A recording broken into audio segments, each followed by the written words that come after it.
मंच पर उपस्थित बहुजन समाज पार्टी के सभी सम्मानित नेतागण, इस विधानसभा आगरा ग्रामीण जिनको कि हमारी पार्टी की मुखिया बहन मायावती जी ने अपना आशीर्वाद दे करके और आपका आशीर्वाद प्राप्त करने के लिए यहाँ पर भेजा है। बहन किरण केसरी जी, ये इनका आपने भाषण सुना, इनका ओजस्वी भाषण सुनने के बाद आपको कोई प्रश्न मन में नहीं रह गया होगा, बचा नहीं होगा कि जब ये बनेगी, विधानसभा में जाएंगी, तो ये किस तरीके से वहां पर आपकी बात को गरजते हुए रखने का काम करेंगी।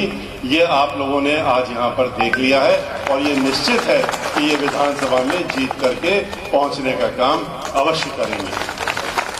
श्री संतोष आनंद जी, मुख्य सेक्टर प्रभारी, श्री राम नरेश करदम जी, मुख्य सेक्टर प्रभारी, श्री वीरू सुमन जी, एक्स एमएलसी, जो मेरे साथ में अभी बैठे हुए थे और उन्होंने हमको आश्वस्त किया अभी कि आप इस सीट को आप अपनी झोली में, बहन मायावती जी की झोली में इसको गिन के रख लीजिए। ये बहुजन समाज पार्टी की ये प्रत्याशी जो अभी आज हैं, ये अगले 10 तारीख को बहन किरण केसरी जी विधानसभा की सदस्य के रूप में अवश्य वहां पर हम लोगों को देखने को मिलेंगे। श्री जितेंद्र जीतू जी, मुख्य सेक्टर प्रभारी, श्री पंडित वीरेंद्र तिवारी जी, पंडित सुभाष शर्मा जी, पंडित राजू उपाध्याय जी, पंडित श्याम बाबू शर्मा जी, पंडित संदीप मुखरिया जी, बिल्लू शर्मा जी, लाखन सिंह जी, प्रताप सिंह जी, सर्वेश तिवारी जी, दारा सिंह जी तथा यहाँ पर आए हुए इतनी बड़ी संख्या में आप सभी हमारे साथी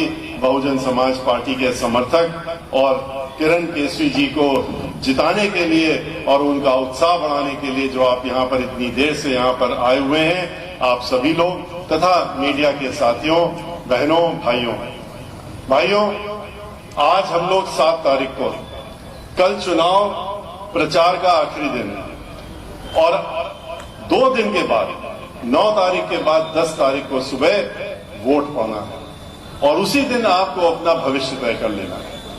आज से सिर्फ 48 घंटे बचे हैं। 48 घंटे के समय के बाद आपका भविष्य बंद हो जाएगा।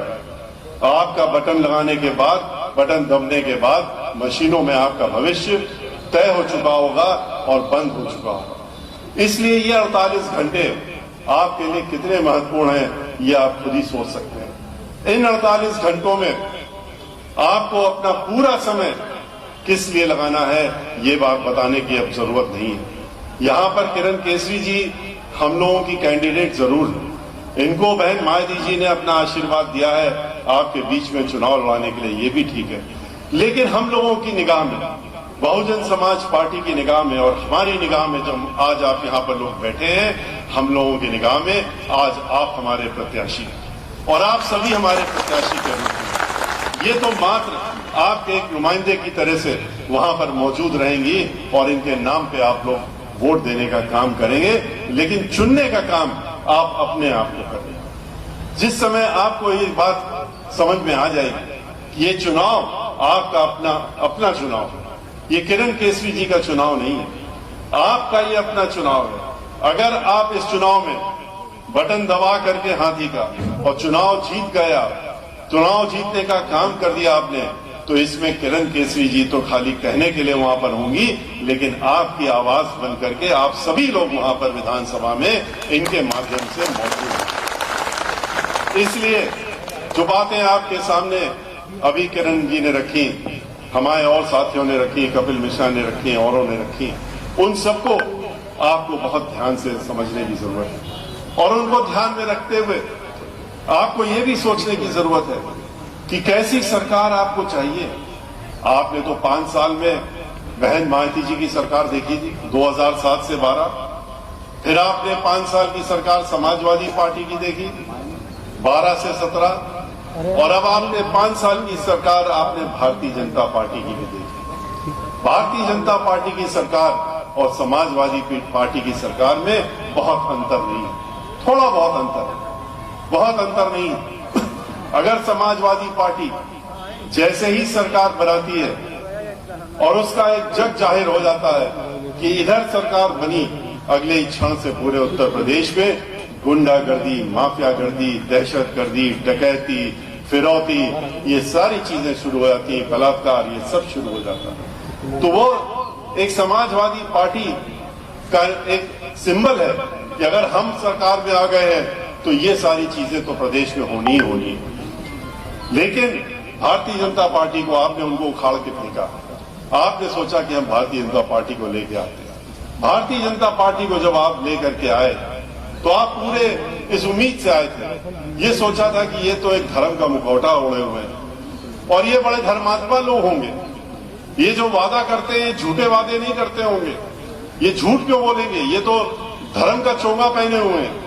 लेकिन ठीक इसके विपरीत निकला आपको। इन्होंने तो झूठ बोलने की इंतहा कर दी। इनसे तो जितना झूठ बोलने का काम भारतीय जनता पार्टी के लोग कर सकते हैं, शायद विश्व में कोई नहीं कर सकता। और इसीलिए हम ये कहते हैं कि अगर झूठे प्रलोभन देने का एक कंपटीशन हो, झूठ बोलने का हो, एक प्रतियोगिता हो कि कितना झूठ बोल करके लोगों से वोट लिया जा सकता है, तो इस झूठ बोलने के अगर प्रतियोगिता अंतर्राष्ट्रीय स्तर पे भी होगी तो भारतीय जनता पार्टी के ही लोग जीतेंगे, वही नंबर 1 पाएंगे, क्योंकि उनसे ज्यादा कोई सफाई से झूठ नहीं बोल सकता है। याद करिए आपसे क्या कहा था 15 लाख हर एक की जेब में आ जाएंगे, हमको वोट दे दो।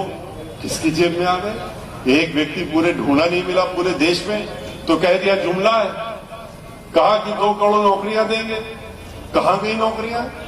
लोगों को लाठियां खानी पड़ रही, नौजवानों को उनके सर फोड़े जा रहे हैं। 2 करोड़ से ज्यादा लोग सड़कों में घूम रहे हैं बेरोजगार होकर के।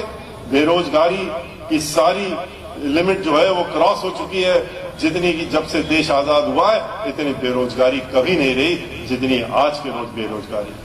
और इसको पहुंचाने का काम बड़े तरीके से भारतीय जनता पार्टी ने किया। एक तरफ तो कहा कि हम आपको नौकरी देंगे और दूसरी तरफ नौकरी जहां पर मिलती है उन चीजों को खत्म करने का काम किया। और फिर आपसे कहते हैं, जब आप लोगों ने कहा, नौजवानों ने कहा कि भाई लाठी क्यों मार रहे हो, हम तो आपको आपकी बात याद दिला रहे थे कि आपने कहा था नौकरी देंगे, तो ऐसा क्यों कर रहे हो? तो कहते हैं कि वो भी जुमला समझ लो, लेकिन तुमको एक सलाह दे रहे हैं कि जाओ और पकौड़े बेचने का काम करो, पकौड़ा बेचकर। ये वो लोग हैं जो आपसे वादा तो करते हैं कि हम आपको नौकरी देंगे और उसके बाद कहते हैं कि नहीं, जाओ पकौड़ा बेचो। नौकरी देंगे कहां से? जहां जहां नौकरियां मिल सकती हैं उन सारे सरकारी उपक्रमों को इन्होंने एक एक करके बेच दिया, निजी हाथों में दे दिया। आपकी अपनी संपत्ति थी, इनकी संपत्ति नहीं थी, भारतीय जनता पार्टी की संपत्ति नहीं थी वो। लेकिन इन्होंने बेच करके, चाहे तेल कंपनियां हो, चाहे बैंक हो, चाहे हवाई जहाज बनाने वाली कंपनी हो, चाहे गैस अथॉरिटी हो, इन्होंने तो एक एक करके सारे उपक्रम, और जब बचा तो रेलवे को भी बेचने का काम कर दिया, लाइफ इंश्योरेंस कॉर्पोरेशन को भी बेचने का काम कर दिया। यहीं पर तो नौकरियां निकलती थी, यहीं पर तो लाखों हर साल की नौकरियां होती थी, लेकिन वहां पर नौकरी न देनी पड़े इसलिए इन्होंने बेचने का काम किया। एक जने प्रश्न पूछ रहे थे कि आज पूरे देश में अगर देखा जाए, इस प्रदेश में ही 15 लाख नौकरियां तो इन्होंने भरी नहीं है जो खाली पड़ी हुई है, और पूरे देश में देखा जाए तो 2 करोड़ नौकरियां खाली पड़ी हुई हैं और नौकरियां भरी नहीं है, तो उनको ही भर दे अगर, तो 2 करोड़ को नौकरी मिल जाएगी। लेकिन क्यों नहीं भरी? इसके पीछे भी तो एक उद्देश्य है, इसके पीछे भी तो एक षड्यंत्र है। और षड्यंत्र ये है कि अगर नौकरी भर देंगे तो जिनको बेचना है इन संस्थानों को, वो लोग कैसे खरीदेंगे? वो क्यों खरीदेंगे? वो तो कहते हैं कि पहले इन नौकर पेशा लोगों को हटा दो यहां से और फिर हमको ये उपक्रम दे दो, जिससे कि हम अपने हिसाब से लोगों को इसमें रखने का काम करें। इस तरह से सोच करके इन्होंने, जब कुछ नहीं बचा तो बैंक बची, बैंक को भी बेचने का काम, पहले बैंक को लुटवाने का काम किया। हजारों करोड़ रुपए लुटवा दिए अपने उद्योगपतियों से, उन्हीं उद्योगपतियों से जिनके हाथों में ये सब उपक्रम बेच रहे हैं, और उसके बाद उनको विदेशों में भेज दिया और कहा कि जाओ वहां पर जाके ऐश करो और आराम करो, हम तुम्हारी देखभाल करेंगे। आज वो लोग वहां पर बैठे हुए हैं बैंकों को लूट करके, और अब उन्हीं के हाथों में बैंक भी बेच रहे हैं। पहले बैंक को कंगाल करा, फिर उसके बाद उस बैंक को सस्ते दामों में उनको बेचने की योजना बना रहे हैं सरकारी बैंकों में। आज उत्तर प्रदेश में जहां जहां सरकारी नौकरियां होती थी, चाहे वो जल निगम हो, चाहे वो पीडब्ल्यूडी हो, चाहे वो नगर निगम हो, चाहे वो नगर पालिका हो, चाहे वो ब्रिज कॉर्पोरेशन हो, चाहे इस तरह की जितनी भी संस्थानें हो, उसी में तो उत्तर प्रदेश के लोगों को नौकरियां मिलती थी। बहन मायावती जी ने अगर 23.5 लाख लोगों को अपने 5 साल में नौकरियां दी, तो उन्होंने कहां से दी थी? उन्होंने इन स्थानों पर ठेकेदारी नहीं करने दिया था, ठेकेदारी से काम नहीं चलाने दिया था। उन्होंने कहा था इन जगहों पर हम अपने लोगों को नौकरी देंगे, वो लोग नौकरी पाएंगे, और इसीलिए वहां पर नौकरी लोगों को मिल रही थी। पर इन्होंने यहां पर इन सारी संस्थानों में अब नौकरियां खत्म कर दी। वहां पर एक भी आदमी की नौकरी नहीं हो सकती। वहां पर अगर है तो ठेकेदार के हाथ में दे दिया, वो जाएगा, वो जिसको रखना चाहेगा रखेगा। आज 5,000 देगा, कल 10,000 देगा, फिर 2,000 देगा, और फिर लात मार के बाहर कर देगा, कहेगा कि हमें तुम्हें नहीं चाहिए।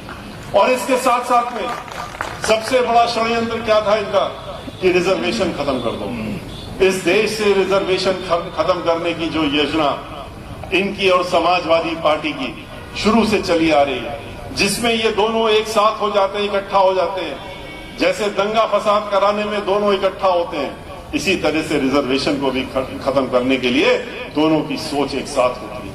किस तरह से पार्लियामेंट में आपने देखा कि इन्होंने बिल फवाने का काम किया, क्योंकि रिजर्वेशन खत्म करना था। रिजर्वेशन खत्म करते करते इन्होंने जो अपर कास्ट समाज के लोगों को नौकरियां मिलती थी 50%, इन्होंने वो भी खत्म कर दिया। इन्होंने एक साथ दोनों तरफ निपटा दिया, इनको भी खत्म कर दिया और उनको भी खत्म कर दिया। ये वो लोग हैं जो कि इस देश में बाबा साहब डॉक्टर भीमराव अंबेडकर के बनाए हुए संविधान, जिसमें कि उन्होंने सबको बराबरी का एक स्थान देने का, इज्जत से रहने का, इज्जत से जीने का उन्होंने एक संविधान में बनाने का काम किया था, उसको ही छीनने का काम ये लोग धीरे धीरे कर रहे हैं। आज पूरे प्रदेश में आपने देखा कि किसानों से क्या कहा था इन्होंने। अभी हमारी किरण जी कह रही थी, किसानों से कहा था 2 गुनी आमदनी कर देंगे। 2 गुनी आमदनी तो नहीं कर दी, उनकी जमीन छीनने की योजना बना ली। 4 काले कानून लेकर के आ गए कि उनकी जमीन भी इन उद्योगपतियों को दे दें। 15 महीने तक किसान जो है पूरे प्रदेश में, पूरे देश में आंदोलित रहा। 700 से ज्यादा लोग मर गए, शहादत हो गई उनकी। इसके बाद भी ये नहीं पसीजे तो लखीमपुर में इन्होंने गाड़ी से कुचल करके मारने का काम भी किया, और उनके जिसने मरवाने का काम किया उसको मंत्री बना करके अपने साथ में आज भी रखे हुए हैं, मंत्री पद से हटा भी नहीं पाए, क्योंकि इनके शह पर ही सारा काम हुआ था। कैसे हटाते? मंत्री पद से हटाते तो मंत्री जी खुल करके मीडिया के सामने नहीं आ जाते, कहते नहीं कि हमने तो जो काम किया इनके कहने से किया। अगर किसानों को दबा के मारने का काम किया तो इनके कहने से किया। उसी जगह बहन मायावती जी को याद करिए। बहन मायावती जी ने अपने कार्यकाल में 2007 से 12 में किसानों की 2 गुना आमदनी करने का काम किया था। 125 रुपए क्विंटल गन्ना का दाम था। उनकी जब सरकार गई तो उस समय तक उन्होंने उसको 250 रुपए क्विंटल पहुंचाने का काम बहन मायावती जी ने किया। इनकी तरह झूठे वादे नहीं, लेकिन किसान हो, चाहे मजदूर हो, चाहे गरीब, किसी भी जात, किसी भी धर्म का हो, उसकी क्या समस्या है वो बहन मायावती जी को मालूम है, और वो उसका निवारण करने का काम बहन मायावती जी करने का काम करती है। दिन रात अगर वो सोचती हैं तो उन्हीं के बारे में सोचती है, कैसे इनका उत्थान हो, कैसे इनको हम मजबूत करें, कैसे इनको स्वाभिमान का जीवन व्यतीत करने का काम करें। और इसीलिए आपने देखा कि आगरा तो उनकी सबसे चहेती जगह है। आगरा में जब उन्होंने कार्यक्रम शुरू किए, उनकी जब सरकार थी, तब उन्होंने मानवर काशीराम जी के नाम से जो आवास योजना बनाई थी, उन्होंने सबसे पहले आगरा में आकर के और यहाँ पर आवास देने का काम किया था। हम उनके साथ में आए, उस समय हम उनके साथ में आए। उन्होंने कहा कि 1 कमरे का मकान नहीं देंगे हम, इनको भी इज्जत से जीने का हक है। और इसलिए गरीबों को, जिनके पास एक भी नया पैसा नहीं था देने के लिए मकान के लिए, झोपड़ी में रहते थे, झुग्गी झोपड़ियों में रहते थे, उनको उन्होंने 2-2 कमरे के पक्के मकान बना करके और देने का काम किया था। पूरे उत्तर प्रदेश में लाखों की संख्या में उन्होंने इस तरह के मकान दिए थे। 80 लाख मकान और बन रहे थे। हर जिले में बन रहे थे लाखों की संख्या में, लेकिन समाजवादी पार्टी ने आकर के उसको रोकने का काम किया और भारतीय जनता पार्टी ने भी उसको रोक के रखा। भारतीय जनता पार्टी और समाजवादी पार्टी ये एक ही सिक्के के दो पहलू हैं। ये लोग मिल करके और एक साथ योजना बनाते हैं, कैसे दंगा कराया जाए, कैसे फसाद कराया जाए, कैसे लोगों को आपस में लड़ा करके इस प्रदेश का माहौल बिगाड़ा जाए और अपने चुनाव के लिए हम अपना उल्लू सीधा करें। और इसीलिए आपने देखा समाजवादी पार्टी की सरकार थी, 134 दंगे उत्तर प्रदेश में हुए, 134 दंगे माने रखते हैं। बहन मायावती जी की सरकार थी, अयोध्या का निर्णय आया, पूरे देश में एक माहौल बना जहां पर लगा कि पूरा कर्फ्यू लग गया है, लेकिन उत्तर प्रदेश में बहन मायावती जी ने कर्फ्यू तो छोड़िए, उन्होंने तो बच्चों के स्कूल भी बंद नहीं होने दिए थे, उन्होंने पूरे प्रदेश को खोल के रखा। क्योंकि कानून द्वारा कानून का राज चलाना अगर पूरे देश में किसी को आता है तो वो बहन मायावती जी हैं और कोई नहीं है। और वो तभी चला पाती हैं जबकि वो पक्ष नहीं करती। वो ये नहीं देखती हैं कि ये अपराधी तो हमारा अपना है, ये हमारी पार्टी का है, ये हमारी पार्टी का एमएलए एमपी है, इसको छोड़ दो। ऐसा नहीं करती। अगर अपनी पार्टी का भी एमपी हो, 2007 की याद करिए, 15 दिन पुरानी सरकार थी उत्तर प्रदेश में, और एक हमारे मेंबर ऑफ पार्लियामेंट ने गरीबों की बस्ती में ले जाकर के बुलडोजर चला दिया था। उनको घर पे बुलाकर अपने लखनऊ के बंगले में बुला करके और वहीं से हथकड़ी लगा करके जेल में भिजवाने का काम किया था और पूरे 5 साल तक जेल में रखा था। महिलाओं से क्या कहा इन्होंने?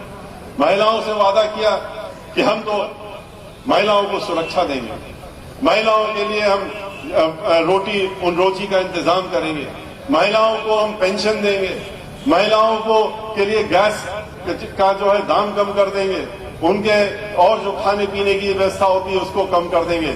लेकिन क्या किया इन्होंने? कौन सी सुरक्षा दी? गैस का तो बताया ही भी आपको किसी ने कि जो 200 रुपए सिलेंडर था उसको 1000 के ऊपर पहुंचाने का काम किया। हर चीज में महंगाई बढ़ाने का काम किया। रसोई में जहां 50 रुपए में अगर काम होता था तो उसमें अब 500 में भी नहीं काम हो सकता, इतना उन्होंने करने का काम किया। और आज के रोज महिलाओं की सुरक्षा, क्या सुरक्षा दी? इनकी खुद की सरकारी रिपोर्ट, जो एनसीआरबी की सरकारी रिपोर्ट है, वो बताती है कि हर 2 घंटे में उत्तर प्रदेश में एक महिला के साथ में दुराचार और उसके साथ में बलात्कार इस उत्तर प्रदेश में हो रहा है। हर 2 घंटे में। क्या यही हमने सुरक्षा मांगी थी? महिलाओं ने मांगी थी? वादे तो कर दिए थे इन्होंने, जैसे किसानों से किए, जैसे बेरोजगार नौयुवकों से किए, उसी तरह से महिलाओं से भी कर दिए थे। इन्होंने सबसे झूठ बोलने का काम किया। इन्होंने जो व्यापारी वर्ग था, व्यापारी वर्ग से कहा कि हम तुमको सुरक्षा देंगे। कौन सी सुरक्षा दी इन्होंने? गोरखपुर में होटल में घुस करके रात के 12 बजे एक व्यापारी की हत्या कर दी जाती है। इस तरह की सुरक्षा देने की थी। महिलाओं की सुरक्षा में आपने देखा, आपके तो बिल्कुल पड़ोस में ही हाथरस में किस तरह से एक दलित समाज की बेटी और उसके साथ में पहले बलात्कार होता है, उसके बाद जब उसकी मृत्यु हो जाती है तो उसका मृत्यु शरीर भी उसके परिवार वालों को नहीं दिया जाता है, क्योंकि मुख्यमंत्री लखनऊ में बैठ करके स्वयं देख रहे थे और बैठ करके मॉनिटर कर रहे थे कि इसमें जो अपराधी लोग हैं वो हमारे अपने हैं, उनको बचाना है और इनका शरीर, इस मृत्यु लड़की का शरीर भी उनको नहीं देना है। उसके बाद पुलिस वालों के हाथों से उसको जलवाने का काम रात के 2:30 बजे किया। ये भी सबने देखा किस तरह से हाथरस में ही रेणु शर्मा नाम की महिला, ब्राह्मण समाज की, जो एक राजनीतिक महिला थी और जिला पंचायत और सब जगह वो अध्यक्ष के रूप में रही, उसके साथ में उसके विरोध में रह करके उससे नाराजगी थी, क्योंकि राजनीतिक नाराजगी थी, और उसको देखते हुए रखते हुए उसको जेल में भिजवाने का काम किया। फर्जी मुकदमे डाल करके उसका और उसके पूरे परिवार को जेल में भेजने का काम किया। और उसके बाद जब उसकी बेल हो गई, बेल हो जाने के बाद भी 15 दिनों तक उसको जेल से बाहर नहीं आने दिया, और 15 दिनों तक भी जेल से बाहर नहीं आने दिया। जेल से कब बाहर आने दिया? जबकि उसकी जेल के अंदर मृत्यु हो गई, तब उसके बाद उसको जेल से बाहर आने दिया। और इस तरह की ये सरकार। आपने देखा खुशी दुबे नाम की लड़की, एक दिन पहले शादी हुई थी, 16.5 साल की लड़की थी, और उसके मेहंदी भी हाथ की नहीं छूटी थी, लेकिन उसको भी कह दिया है तुम माफिया है, ये तो बहुत बड़ी माफिया है, और उसको जेल में उठा के बंद कर दिया। आज 2.25 साल हो रहे हैं और उसको जेल में फर्जी कागजात तैयार करके और मुख्यमंत्री कार्यालय से सीधा उसको उसकी देखरेख में उसको जेल में बंद करके रखा हुआ। ये एक ऐसी सरकार है। तो ऐसी सरकार को आपको समझने की जरूरत है। क्या आपको बहन मायावती जी की सरकार चाहिए जिसमें सब सुरक्षित थे, महिलाएं सुरक्षित थी? महिलाएं अगर घर से रात के 12 बजे भी निकलना चाहती थी तो वो हिचकती नहीं थी निकलने में, वो निकल जाती थी अपने काम से, क्योंकि उनको ये मालूम था कि हमारी तरफ कोई गलत निगाह उठा के नहीं देख सकता, क्योंकि उत्तर प्रदेश की मुखिया बहन मायावती थी। ये उसको मालूम था। आपको बहन मायावती जी की सरकार चाहिए जिसमें किसानों की आमदनी 2 गुना कर दी गई। आपको बहन मायावती जी की सरकार चाहिए जिसमें उन्होंने 23 नए जिले बना करके उत्तर प्रदेश में और उसका समग्र विकास करने का काम किया। उन्होंने 29,500 डॉक्टर अंबेडकर गांव वो पूरे प्रदेश में उनका समग्र विकास करने का काम किया। 29,500 उन्होंने प्राइमरी स्कूल बनाने का काम किया। 5,500 जूनियर हाई स्कूल बनाने का काम किया। 1 दर्जन यूनिवर्सिटी और हर जिले में नया अस्पताल बनाने का काम और मेडिकल कॉलेज बनाने का काम बहन मायावती जी ने करने का काम किया था अपनी सरकार। उन्होंने अंतर्राष्ट्रीय स्तर की उन्होंने यूनिवर्सिटी बनाई। नोएडा की यूनिवर्सिटी आपको मालूम है अंतर्राष्ट्रीय स्तर की यूनिवर्सिटी। इन्होंने तो सिर्फ आकर के समाजवादी पार्टी की सरकार ने और भारतीय जनता पार्टी की सरकार ने सिर्फ जो उन्होंने नाम रखे थे नए नए शहरों के और शहर बदले थे उसको उन्होंने बदलने का काम करा। इसके अलावा कोई और काम नहीं किया। बहन मायावती जी ने इस देश का पहला एक्सप्रेसवे देने का काम किया। उन्होंने जेवर एयरपोर्ट देने का काम किया, तो उसमें नाम बदल करके अब इतने सालों बाद पहले तो औरंगा लगाया और अब अपना नाम साइन बोर्ड में लगा दिया। लेकिन कब? जब चुनाव आ गया। इसी तरह से गंगा एक्सप्रेसवे बहन मायावती जी की देन। यहां से बलिया तक उन्होंने बनाने का काम योजना बनाई, शुरुआत भी कर दी, लेकिन उसके बाद वहां पर भी अपना पत्थर लगाने का काम 1 महीने पहले आकर के लगाने का काम इन लोगों ने किया। ये 5 साल तक कुछ नहीं करते रहे। बहन मायावती जी ने पूरे 5 साल काम किया। बिजली जो कि 6,500 मेगावाट बिजली खाली उत्तर प्रदेश में बनती थी और यहाँ उत्पादन होता था। बहन मायावती 17 साल से एक भी बिजली घर नहीं बना था उत्तर प्रदेश में। बहन मायावती जी ने आते ही आधा दर्जन से ज्यादा बड़े बड़े बिजली घर बना करके और 6,500 मेगावाट से 13,500 मेगावाट बिजली को पहुंचाने का काम बहन मायावती जी ने। आगरा में उन्होंने जितने भी उद्योग हैं, चाहे वो चमड़ा के उद्योग हो, जूता फैक्ट्री, जूता के उद्योग हैं, और लोग जो हैं उनके लिए उन्होंने बढ़ चढ़ करके काम किया। आगरा उनकी चूंकि ऐसे भी उनके सबसे चहेती जगह है आगरा, और आगरा में आपने देखा कि अब की बार भी जब वो निकली, उन्होंने 7 सितंबर को लखनऊ में एक बैठक की थी बड़ी भारी। उसके बाद 9 अक्टूबर को 5 लाख से ज्यादा लोगों को उन्होंने 9 अक्टूबर में अपनी बातें कही थी, जहां पर उन्होंने कहा था कि अब की बार सरकार बनने में हमारा जो पहला काम होगा वो होगा यहाँ की बेरोजगारी को दूर करना और बेरोजगार युवकों को नौकरी दिलाने का और कानून द्वारा कानून का राज चलाने का काम। उसके बाद जब उन्होंने अपनी रैली अभी चुनाव के पहले शुरू करी तो देखा लोग पूरे प्रदेश के लोग इंतजार कर रहे थे कि कहां से शुरू करेंगी बहन मायावती जी, किस जिले से शुरू करेंगी। लेकिन हमें तो मालूम था कि उनके दिल में आगरा सबसे नंबर 1 रहता है और इसीलिए बाद में देखा कि उन्होंने आगरा से ही शुरुआत की और अपना चुनावी रणनीति जो उन्होंने शुरुआत की, अब की बार रैली शुरू की है वो आगरा से शुरू की। कल वो अलीगढ़ में थे, हम भी उनके साथ में अलीगढ़ में थे। हम लोग लखनऊ से अलीगढ़ गए थे। आने के बाद हमने आगरा में अपनी बैठक की थी। लेकिन आज वो बरेली में अपनी बैठक कर रही है। कल वो पंजाब जाएंगी। बहन मायावती जी हर रोज उनकी एक बैठक हर जगह होने का काम हो रहा। लोग पूछ रहे थे कि बहन मायावती जी कब आएंगी। बहन मायावती जी हमेशा की तरह चुनाव के पहले अपना कार्यक्रम शुरू करती हैं। उन्होंने अब की बार भी शुरू किया और उनके आते ही अब सबकी नींद उड़ गई, सब परेशान हो गए।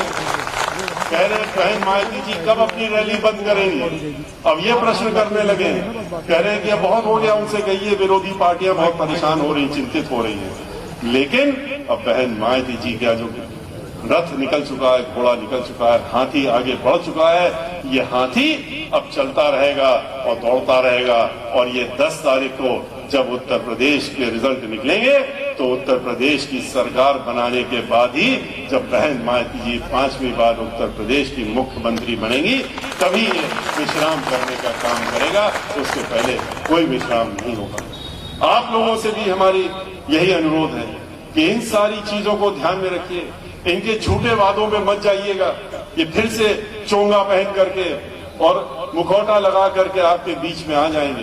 पूछिएगा कि क्या किया आपने 5 साल। वैसे आपके बीच में हम नहीं आ रहे हैं, प्रदेश में कहीं जा नहीं रहे। ये खाली अब टेलीविजन में बोल रहे हैं या बहुत दूर से बोल रहे हैं, बीच में लोगों के नहीं जा रहे हैं। गाँव में तो बिल्कुल ही नहीं जा रहे हैं, प्रचार करने ही नहीं जा रहे हैं। इनके मेरे लोग कहते हैं कि वहां जाकर के हमको पिटना नहीं है, वहां तो हमारा इंतजार हो रहा है।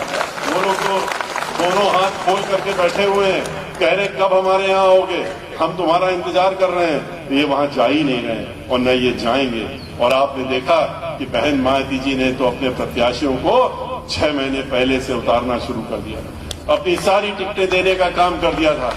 इनके यहाँ तो जब चुनाव की घोषणा हो गई तब टिकट, कल तक भी टिकट इनके बट रहे हैं, क्योंकि ये जानते हैं कि इन्होंने एक जगह पर 10-10 लोगों को कह रखा था कि आओ तुम्हें हम टिकट देंगे। बाद में क्या हुआ, आपस में ही जूता लात हो गई, आपस में ही मारपीट चल रही है। समाजवादी पार्टी और जो उनके गठबंधन के जितने साथी हैं वो आपस में हर जिले में लड़ाई लड़ रहे हैं। वो कह रहे हैं कि नहीं नहीं, हम ये गठबंधन नहीं मानते, इसमें तो हम कूदेंगे मैदान में। और आपके यहाँ भी इस सीट में देखा कि क्या हालत है। इस सीट में भारतीय जनता पार्टी की तो इतनी बड़ी नींद उड़ गई कि उनके समझ में ही नहीं आया कि क्या करें, क्योंकि उनके जो यहाँ के एमएलए थे उन्होंने आपके बीच में आने का तो काम छोड़िए, काम करने का काम छोड़िए। उनकी तो डबल इंजन की सरकार थी, लखनऊ में भी थी और दिल्ली में भी थी। वो तो यहाँ का पूरा चेहरा बदल सकते थे। उन्होंने क्या किया, किस तरह की सड़क है, भी हम आए आपके बीच में, किस तरह का माहौल आगरा का बना दिया इन लोगों ने, किस तरह से यहाँ पर सारी स्थिति बिगाड़ रखी है। और अब जब कुछ समझ में नहीं आया तो ये विदेश से उठा के ले आए। उत्तरांचल से हमारे मुख्यमंत्री जी उत्तरांचल के हैं, वो उत्तरांचल से आके यहाँ पर बैठे और उसी प्रकार से अब की बार जो उत्तरांचल में भेजा था जिनको, उनको लेकर के आपके बीच में लेकर के आए हैं, क्योंकि उनसे कहा है उन्होंने कि चुनाव हार जाइए, हारने के बाद हमको फिर आपको कहीं ना कहीं वापस भेज दें। और वो चुनाव हारने के ही इस बात के बीच में, क्योंकि उनको ये मालूम है कि यहाँ पर तो जमानत जब्त होने वाली है और जमानत जब्त होकर के यहाँ से फिर वापसी कहीं ना कहीं की हो जाएगी। ये आपको अच्छी तरीके से मालूम है। लेकिन इसके लिए आपको अपनी पूरी ताकत लगानी पड़ेगी। आपको सब लोगों को एक साथ एकजुट होकर के, आज सारी पार्टियों से लोग छोड़ करके और बहुजन समाज पार्टी में लोग जुट रहे हैं। भारतीय जनता पार्टी हो, कांग्रेस पार्टी हो, समाजवादी पार्टी हो, सभी पार्टियों से लोग छोड़ करके हमारे बीच में और हम लोगों के साथ में आज बहुजन समाज पार्टी में आस्था व्यक्त करते हुए हम लोगों के साथ में जोड़े। आज सुमन जी हमारे साथ में है तो सिकंदर बौद्ध भी हमारे साथ में, वो भी हमारे साथ में, उनके साथी भी हमारे साथ में। तो इस तरीके से पूरे प्रदेश में आज जो है मजबूती के साथ में अगर कोई दिख रहा है तो वो अकेले बहुजन समाज पार्टी दिख रही है। मीडिया पे मत जाइएगा, मीडिया को तो उतना ही दिखेगा जितना उनके आका लोग, उनके जो मालिक लोग हैं, वो जितना उनको निर्देश मिलेगा सरकार से, केंद्र की सरकार से, जिन्होंने 500-500 करोड़ रुपया हर महीना खर्चा किया है मीडिया के ऊपर और सिर्फ विज्ञापनों के ऊपर, तो उनका जो निर्देश आएगा, उनकी तो मजबूरी है कि वो वही दिखाने का काम करेंगे। लेकिन असलियत तो अब जैसा कि कपिल मिश्रा कह रहे थे कि आजकल तो व्हाट्सएप, सोशल मीडिया, असली मीडिया तो ये हो गया है और वो असलियत दिखाने का काम पूरे प्रदेश में कर रहा है।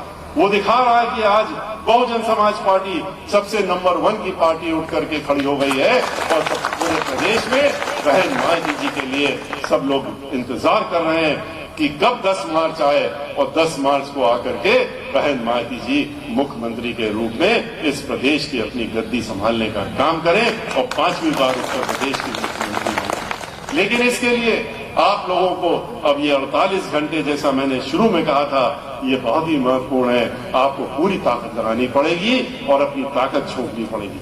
तन मन धन, किसी से डरने की जरूरत नहीं है, किसी से दबने की जरूरत भी नहीं है, किसी के प्रलोभन में भी आने की जरूरत नहीं है। आपको आकर के आखिरी दिनों में बहुत प्रलोभन दिए जाएंगे, तरह तरह की चीजें आपके सामने कही जाएंगी, देने के लिए 24 घंटे के लिए होंगी खाली।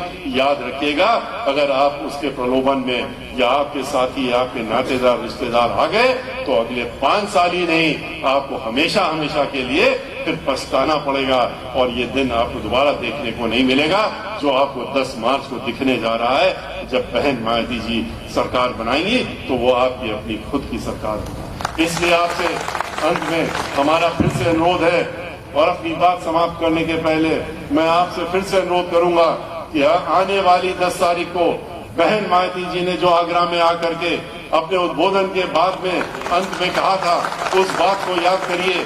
उन्होंने कहा था कि आप लोग 10 तारीख को अपने घरों पर बैठ करके पूजन पाठ, खाना पीना, नाश्ता इसमें मत लगिएगा।